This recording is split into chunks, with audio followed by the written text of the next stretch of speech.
Hello, ladies and gentlemen. Welcome to the No Name Podcast. Thank you for clicking in today. It's so good to have you here. We had 4,000 views on our last YouTube video, so that's a huge encouragement to know that there are at least 4,000 people out there that want to hear about current events from a biblical standpoint, from a millennial, no less. So that's a huge encouragement. Thanks so much for doing that. If you'd like to be added to the email list where you get the show emailed to you weekly in your inbox, please send us an email informing us of that request at nonamepodcast1 at gmail.com. Also, don't forget to like, subscribe on our YouTube page. Let us know that you like it. Share the love. Speaking of sharing the love, we have to be praying mighty hard and without ceasing for our brothers and sisters in Las Vegas. They suffered a tragic loss last Sunday night. I'm sure you've heard about it. If you've listened to the news at all in the past week, you've heard 59 people dead and nearly 500 were sent to the hospital wounded from a man consumed with evil and consumed with rage. He had no light at the end of that tunnel. He went on a shooting spree. He used something called bump stocks, which are a cheap, easy way to configure his semi-automatic weapons into automatic weapons. It was very sad. But I thought that I would go about this from two different directions today. I would talk about secular gun control, and then I'd talk about biblical gun control and the difference between those two. Both I think are correct, both I think are needed, but you can be the judge at how you would like to think about this and perhaps pursue a conversation with someone who thinks that they ought to take all our guns away. First of all, some quick statistics. 30,000 gun deaths in America every year. That is 0.000000925% of the population. Now, that's 6 zeros in front of the first 9, so that would be something like 9 billionths of the population out of 300 and whatever it is million people in this country a year. 65% of those 30,000 gun deaths are suicides. Let that sink in for just a second. 65%. That's, 16,000 people take their own lives every year. How sad is that?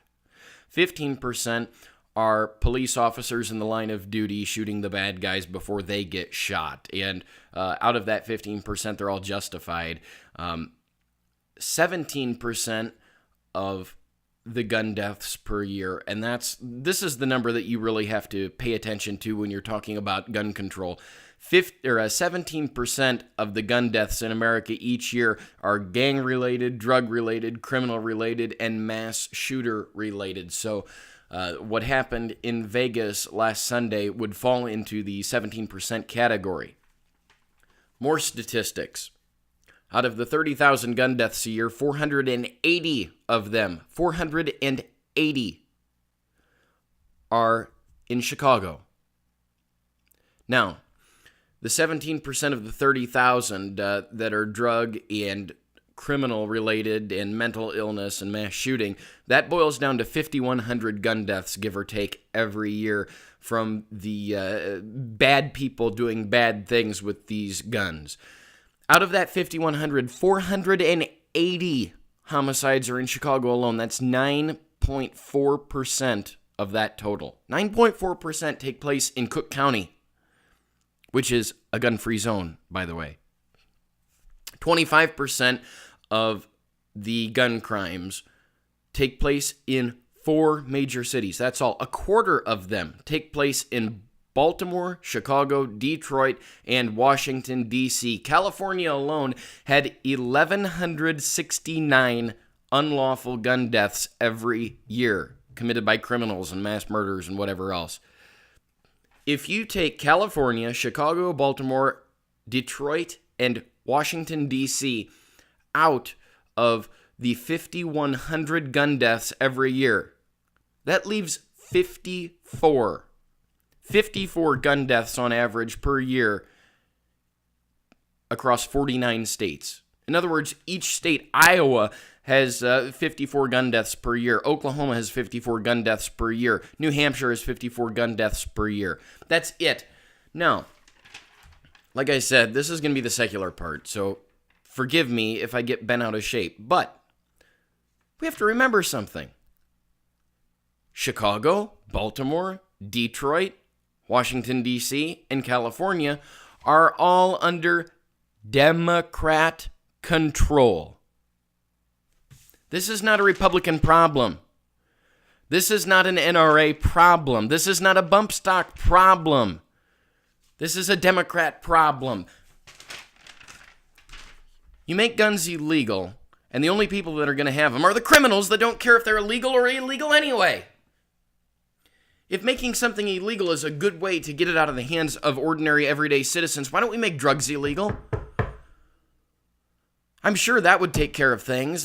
Just make drugs illegal. Make robberies illegal. Then people won't do them because that's the way to do it after all. You understand that the Democrat logic is something bad happened. We have to fix it. What the Democrats don't understand is government can't fix everything. You cannot legislate morality. You cannot keep every bad thing from happening. We live in an evil, fallen, broken, torn apart world where the devil reigns, and you cannot legislate the devil out of human lives. It's not possible.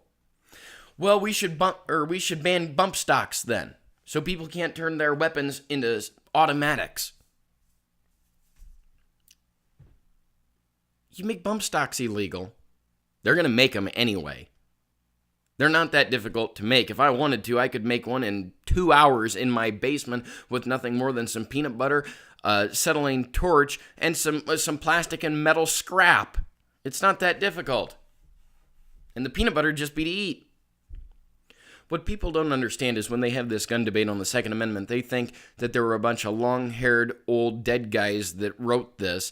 They created the Bill of Rights and the Constitution, and they're out of touch. That happened 250 years ago. Times have changed.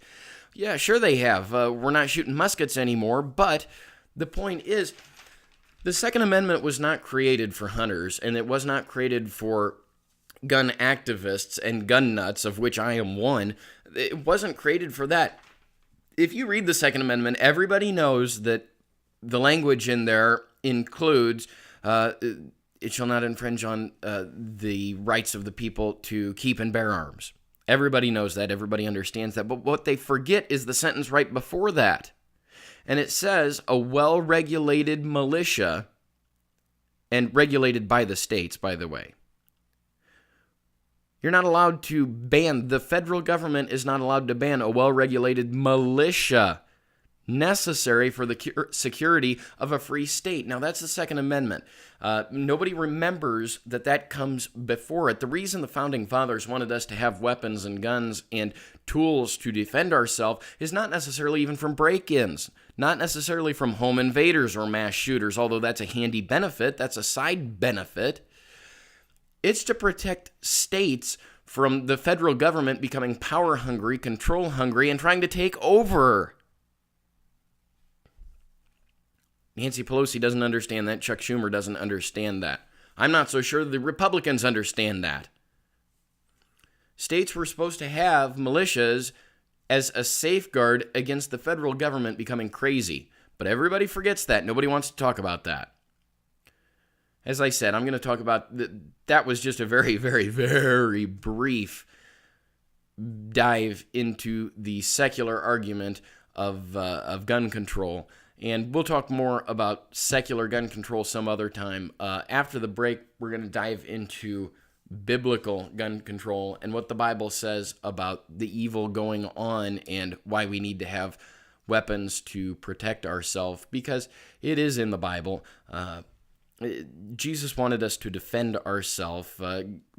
That's God's plan, not to be dressed up and bound and tied like hogs and wait for the boom, boom, boom to start happening. It's not biblical. We'll talk about that right after the break. If you have a question, nonamepodcast1@gmail.com. Ladies and gentlemen, thanks for clicking in. We'll be right back after the break. Here is Kingdom Heirs.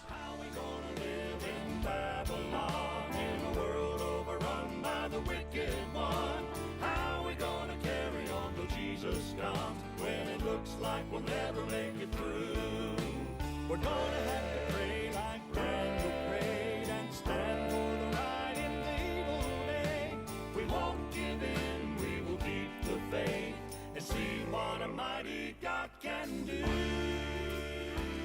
That's the Kingdom Heirs with a mighty good question. How are we going to live in Babylon?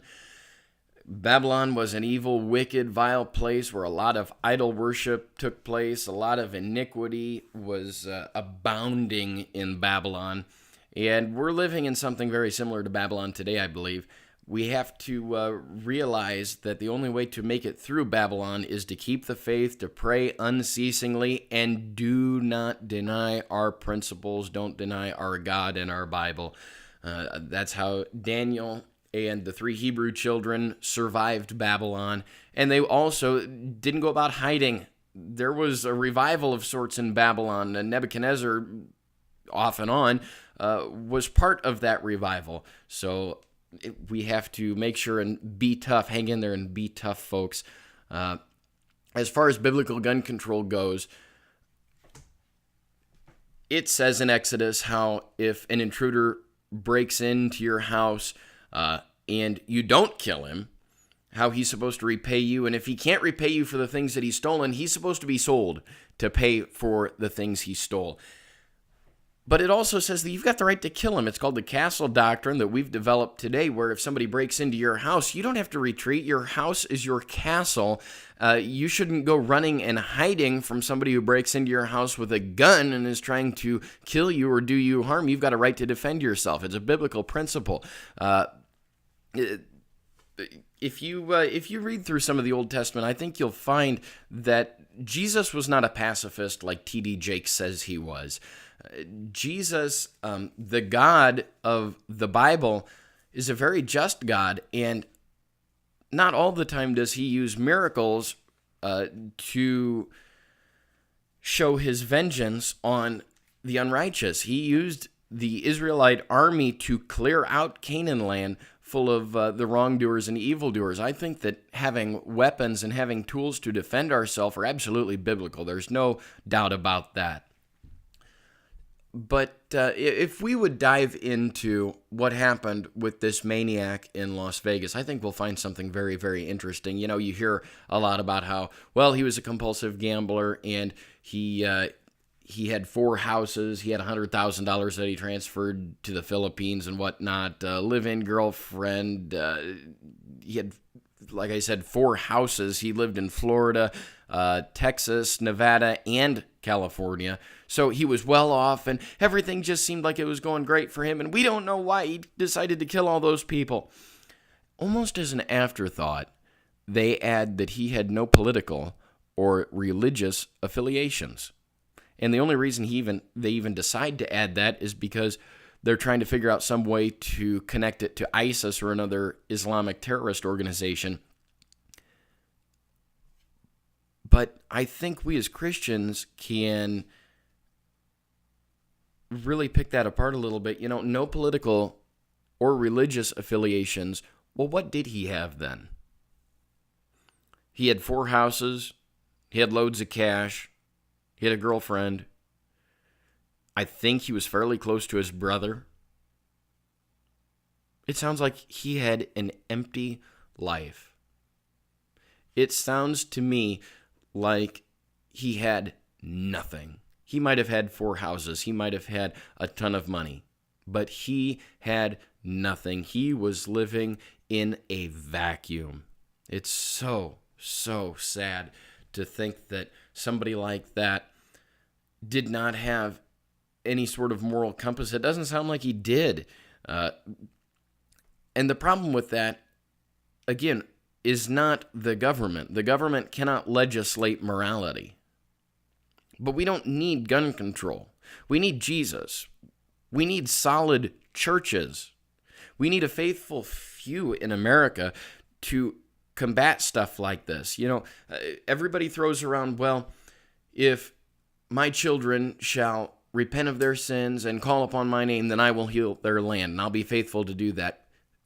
Okay, but you just can't read that, close the Bible, and then go about your day. You have to do something about that. As Christians, we have to actively do something about that. And I lay a lot of blame for things such as this at the church's doorstep, because the churches preach nothing but easy beliefism and puffy, fluffy bunny marshmallow gospel, if it's even gospel at all, about come for the blessing, and all you have to do is look into my eyes and be saved, and Jesus is easy, and you're going to be so happy, and there's a God-shaped hole in your heart.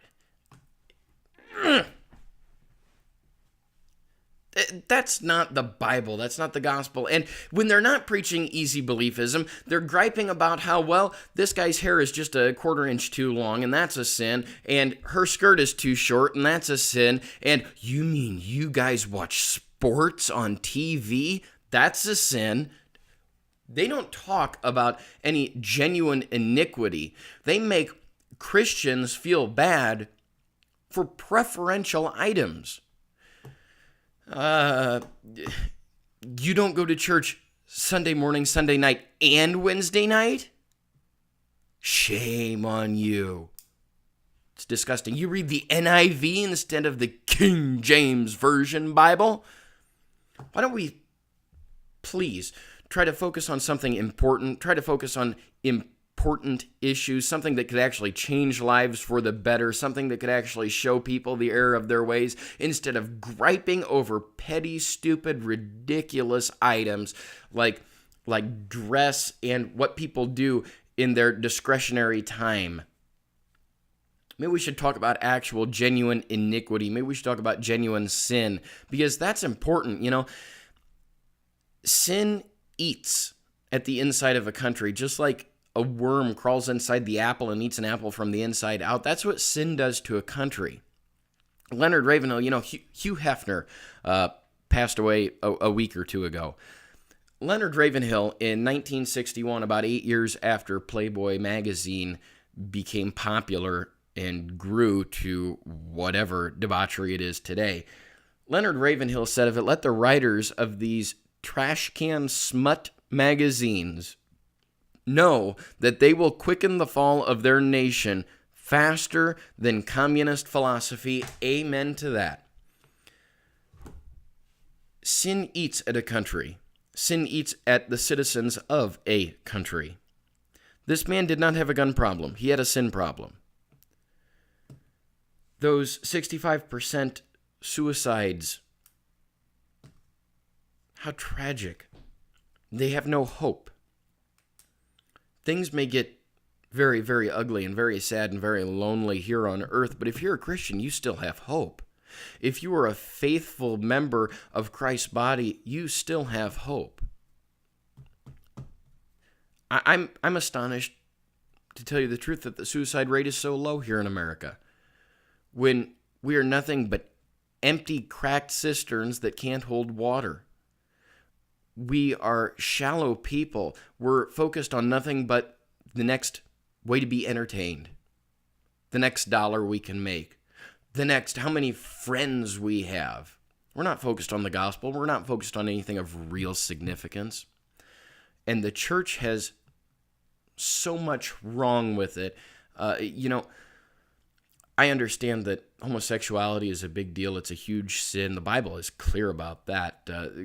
God has no patience for homosexuality, but we as the church can't hate homosexuals. We have to love them. We have to be concerned for them. We have to pray that Jesus uses us to witness to them, because we don't want them to rot in hell, do we?